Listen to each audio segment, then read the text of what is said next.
તાજેતરમાં કેન્દ્રીય નાણામંત્રી દ્વારા શરૂ કરવામાં આવેલ પ્રારંભ 2026 અભિયાન શું છે અને તેના મુખ્ય તથ્યો કયા છે? ચાલો વિગતવાર સમજીએ. દેશમાં કરવેરાની પદ્ધતિને એકદમ સરળ અને નાગરિકો માટે ઉપયોગી બનાવવા આ રાષ્ટ્રવ્યાપી જાગૃતિ અભિયાન શરૂ કરાયું છે.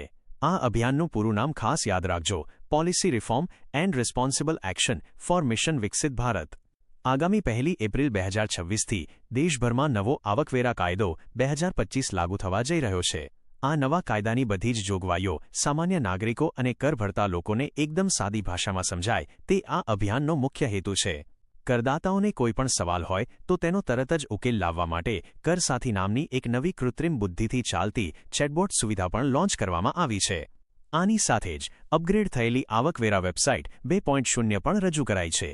આ બધી જ માહિતી હિન્દી અને અંગ્રેજી ભાષા ઉપરાંત બીજી 10 પ્રાદેશિક ભાષાઓમાં પણ ઉપલબ્ધ કરાવવામાં આવી છે. પરીક્ષા માટે એ પણ યાદ રાખજો કે ભારતમાં આવકવેરો એ એક પ્રત્યક્ષ કર છે જે સીધો કેન્દ્ર સરકાર ઉઘરાવે છે. તેનું સંચાલન નાણાં મંત્રાલયની નીચે કામ કરતી સંસ્થા કેન્દ્રીય પ્રત્યક્ષ કર બોર્ડ કરે છે. હવે અહીં આપેલા સવાલનો જવાબ કોમેન્ટમાં ચોક્કસથી આપજો. માહિતી ગમી હોય તો ચેનલને સબસ્ક્રાઇબ કરવાનું ભૂલતા નહીં.